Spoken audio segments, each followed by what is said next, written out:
नम्यूणवर्धमाणं परमपाणं जिणं शुद्धेन वोच्छामिरयणसारं सायारणयार्धं मीणम्। बोलिए श्री खजराट भगवान की जय। आचार्य श्री कुंद कुंद स्वामी की जय। हम सभी बड़े सौभाग्यशाली हैं जो हमें आचार्य कुंद कुंद स्वामी का महान ग्रंथ रयण सार के अध्ययन का अवसर मिल रहा है। हम प्रतिदिन बहुमान और विनय पूर्वक दो गाथाओं का अर्थ देख रहे हैं। आज क्रमशः गाथा क्रमांक 18 और 19 का अर्थ देखेंगे। ये दोनों गाथाएं भी दान के प्रकरण पर आधारित हैं। दान करने से क्या फल की प्राप्ति होती है, उत्तम पात्रों को दान करने का क्या फल है, ये हमें इन दोनों गाथाओं से समझने को मिलेगा। चलिए प्रारंभ करते हैं। गाथा क्रमांक 18 उच्चारण। इह इह निय निय सुवित्त सुवित्त बीयम बीयम निय सुवित्त बीयम। ये पूरा एक शब्द है। जो ववई ववई जिणुत्त जिणुत्त सत्त खेत्तेषु जिणुत्त सत्त खेत्तेषु सो तिहुवण तिहुवण रज्ज फलम तिहुवण रज्ज फलम तिहुवण रज्ज फलम भुंजदि भुंजदि कल्याण कल्याण पंच फलम कल्याण पंच फलम। इहणीय सुवित्त बीयम इहणीय सुवित्त बीयम जो ववै जिणुत्त सत्त खेत्तेषु जो ववै जिणुत्त सत्त खेत्तेषु सोतिहुवण रज्ज फलम सोतिहुवण रज्ज फलम भुंजदि कल्याण पंच फलम भुंजदि कल्याण पंच फलम। बहुत अच्छी और सरल गाथा है। इह इस लोक में इह इस लोक में परलोक में जो फल मिलेगा वो तो अलग है, लेकिन इह इस लोक में इस वर्तमान की पर्याय में भी दान करने का जो फल मिलता है उस पर भी चर्चा की जा रही है। इह इस लोक में निय सुवित्त बीयम निय निज निय निज सुवित्त सु यानी उत्तम वित्त वित्त वित्त का मतलब है धन उत्तम धन संपत्ति रूपी बीयम बीज को इह इस लोक में निय सुवित्त बीयम निज अपने उत्तम वित्त रूपी धन रूपी बीयम बीज को अपने उत्तम बीज धन रूपी बीज को जो ववई जो यानी जो ववई वपन करता है बोता है ववई वपन करता है बोता है। यह वर्तमान काल अन्य पुरुष एक वचन का क्रिया रूप है। बोता है बीज को बोता है उत्तम वित्त रूपी बीज को बोता है मतलब दान करता है। कहां पर दान करता है? जिणुत्त सत्त खेत्तेषु जिणुत्त संधि विच्छेद देखें जिण प्लस उत्त ण में छोटा आ उत्त का उ आ और उ मिलकर आ का लोप हो गया उ रह गया। जिणुत्त जिण जिनेंद्र भगवान के द्वारा उत्त कहे गए जिनेंद्र भगवान के द्वारा कहे गए उत यह भूतकालिक कृदंत का अनियमित प्रयोग है। उत कहे गए, किसके द्वारा? जिनेंद्र भगवान के द्वारा कहे हुए। जिनोक्त सत्य खेतेषु, सत्य यानी 7, खेतेषु क्षेत्रों में, क्षेत्र यानी क्षेत्र, खेतेषु क्षेत्रों में, सप्तमी विभक्ति का बहुवचन लगा हुआ है। जिनेंद्र भगवान के द्वारा कहे गए 7 क्षेत्रों में जो अपने उत्तम वित्त रूपी बीज को ववई बोता है। 7 क्षेत्र जिनेंद्र भगवान ने दान के योग्य 7 क्षेत्रों को बताया है। अलग अलग ग्रंथों में 1-2 क्षेत्रों के नाम अलग अलग मिलते हैं, लेकिन अच्छे से गंभीरता से विचार करें तो लगभग वे ही क्षेत्र हैं। 7 क्षेत्र, जिन मंदिर का निर्माण इत्यादि, जीर्णोद्धार, तीर्थवंदना, मुनियों के लिए दान इत्यादि। इन 7 क्षेत्र जो कि जिनेंद्र भगवान के द्वारा कहे गए, आचार्य कुंद स्वामी के द्वारा नहीं, जिनोक्त जिनेंद्र भगवान के द्वारा कहे हुए इन 7 क्षेत्रों में जो अपना बीज रूप उत्तम धन का वपन करता है, बोता है, वह सो यानी वह, नीचे वाली लाइन पर आ जाइए, सो वह तिहुवण रज्य फलम भुंजति भोगता है। सो भुंजति, सो यानी वह, भुंजति भोगता है, वह भोगता है। भुंजति भी वर्तमान काल अन्य पुरुष एक वचन का क्रिया रूप है। भुंजति भोगता है, किसको भोगता है? तिहुवण रज्य फलम, तिहुवण, तीन, भुवन भुवन, लोक, 3 लोक, त्रिलोक, रज्य फलम, तीनों लोकों के राज्य रूप फल को, त्रिलोक, तीनों लोकों के राज्य रूप फल को भुंजति भोगता है, तीनों लोकों का राजा बनता है। कौन होता है तीनों लोकों का राजा? ऊर्ध्वलोक के राजा इंद्र होते हैं, मध्यलोक के राजा मनुष्यों की दृष्टि से चक्रवर्ती होते हैं, और अधोलोक, नरकों को छोड़ दें, भवनत्रिक वगैरह हैं, भवनत्रिकों के जो इंद्र हैं वे सभी, तो वो भवनत्रिकों के इंद्र राजा हो गए एक दृष्टि से। लेकिन इन तीनों लोकों के अलग अलग लोक के राजा तो हो गए, लेकिन तीनों लोकों के राजा कौन हैं? तीर्थंकर भगवान, जिनके सिर के ऊपर 3 छत्र लगे हुए होते हैं। ये 3 छत्र 3 लोक के अधिपतित्व, 3 लोक के राजापने का द्योतन करते हैं, बतलाते हैं। ऐसे तीर्थंकर पद को प्राप्त करता है जो इन 7 क्षेत्रों में दान करता है। आगे भी कह रहे हैं, कल्याण पंच फलम, पंच कल्याण फलम, कल्याण कल्याण, पंच 5 कल्याण रूप फलम फल को भुंजति भोगता है। 5 कल्याणक किसके होते हैं? तीर्थंकरों के 5 कल्याणक होते हैं, और तीर्थंकर ही तीनों लोकों के राजा होते हैं। तो तिरुवण राज्य फलम, कल्याण पंच फलम, इन दोनों से तीर्थंकर रूप फल की प्राप्ति, ऐसा बताना चाह रहे हैं। 5 कल्याणक कौन कौन से हैं? गर्भ कल्याणक, जन्म कल्याणक, तप कल्याणक, ज्ञान कल्याणक और मोक्ष कल्याणक।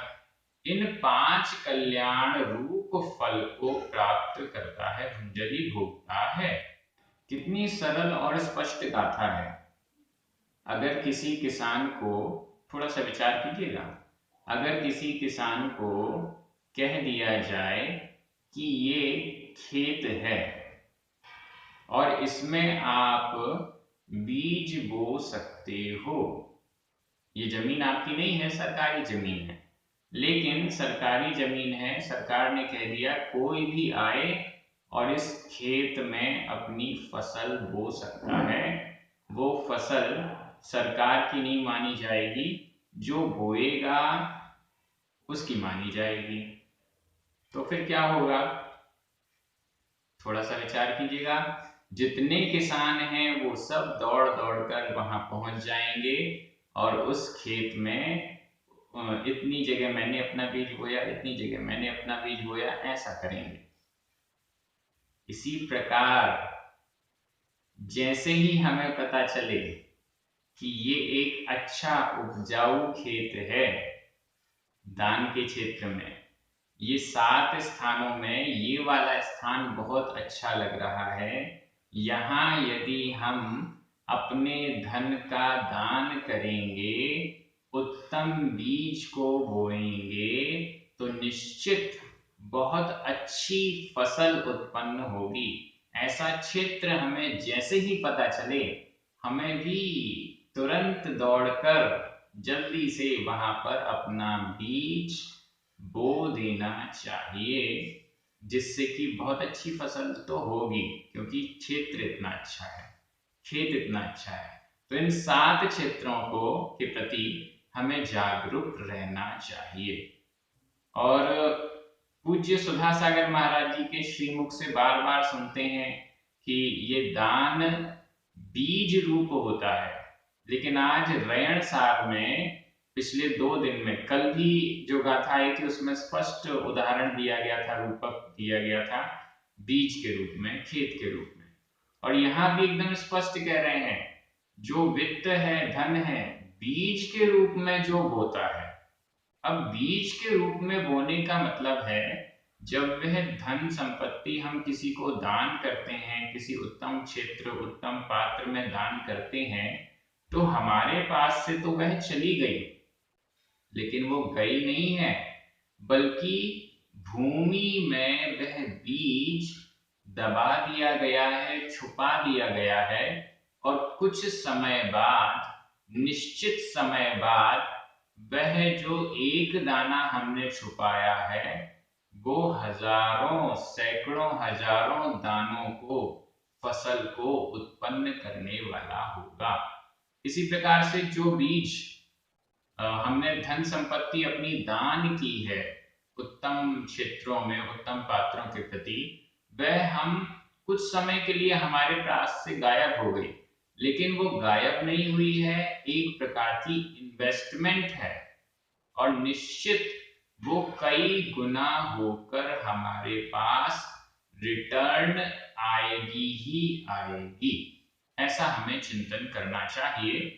गाथा बहुत सरल थी, आपको समझ में आ गई। आगे चलते हैं, गाथा क्रमांक 19। उच्चारण। मादु, मादु, पिदु, पिदु, उत्त, उत्त, मित्तम, मित्तम। ये पूरा एक शब्द है, मादु पिदु उत्त मित्तम, मादु पिदु उत्त मित्तम। कलत्त, कलत्त, धन, धन्न, धन्न, आदरणा पूर्णा, धर्ण, वत्थु, वत्थु, वाहणम, वाहणम। ये भी पूरा एक शब्द हो गया, कलत्त धन धर्ण वत्थु वाहणम, कलत्त धन धर्ण वत्थु वाहणम।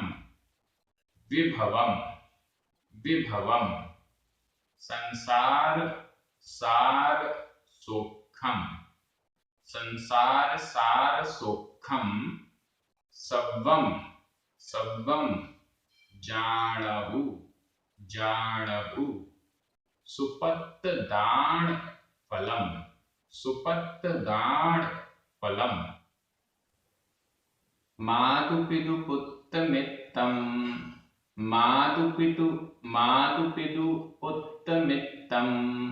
कलत्त धन धन्न वत्थु वाहणम विभवम, कलत्त धन धन्न वत्थु वाहणम विभवम। संसार सार सुखम, संसार सार सुखम, सब्बम जाणौ सुपत्तदान फलम, सब्बम जाणौ सुपत्तदान फलम। बहुत सरल गाथा है और इसका अर्थ तो आपको एकदम क्लियर हो रहा होगा। नीचे वाली लाइन, सब्बम जाणौ, सब्बम सबको, जाणौ जानो, सब्बम जाणौ, सब्बम यानी सब कुछ, जाणौ जानो, जाणौ यह विधि एवं आज्ञा काल अन्य पुरुष एक वचन का क्रिया रूप है। जाणउ जानो, सब कुछ, सब्बम यानी सबको, जाणौ जानो, सबको जानो, क्या जानो, सुपत्त दान फलम, सुपत्त सुपात्र, दान दान, फलम फल, सुपात्र को दिए गए दान का फलम फल जानो जानो, सब्बम सब कुछ, इन सब को फल, ये सब फल हैं सुपात्र दान का। कौन कौन फल हैं, मादु माता, जननी हमें प्राप्त हुई, मादु माता, पिदु पिता, माता पिता, अच्छे माता पिता प्राप्त हुए, पुत्र पुत्र संतान, मित्रम मित्र, अच्छे मित्र, माता पिता पुत्र मित्र, ये सब सुपत्त दान फलम, सुपात्र दान का फल है। कलत्र कलत्र, कलत्र का मतलब होता है स्त्री पत्नी, अच्छी धर्म पत्नी का मिलना, यह भी सुपात्र दान का फल है।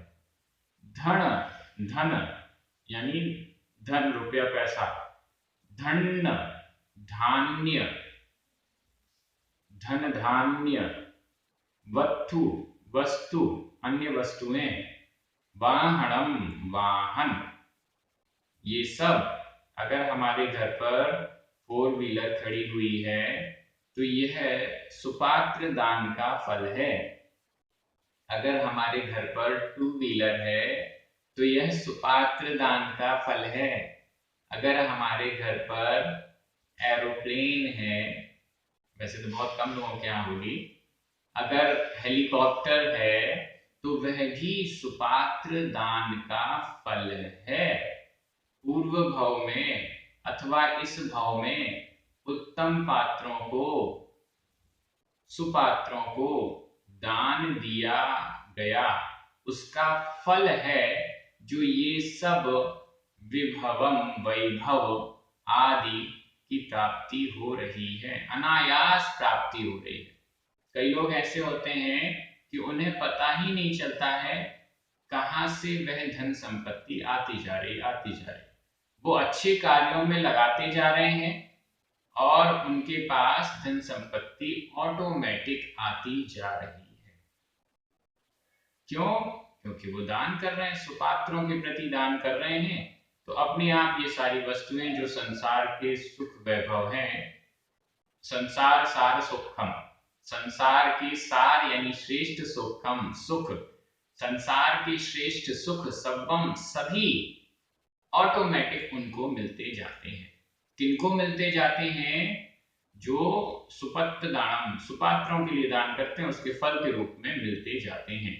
मादु माता, पितु पिता, पुत्र मित्र, कलत्र मतलब पत्नी, धन धान्य, वस्तु वस्तुएं, वाहन वाहन, विभवम वैभव, संसार सार सुखम, सब्बम सब्बम यानी समस्त संसार सार सुखम, संसार के सार यानी श्रेष्ठ सुखम सुख, ये सब सुपात्र दान के फल हैं। वैसे तो इस संसार में कुछ भी सुख नहीं है, सब दुख ही दुख है।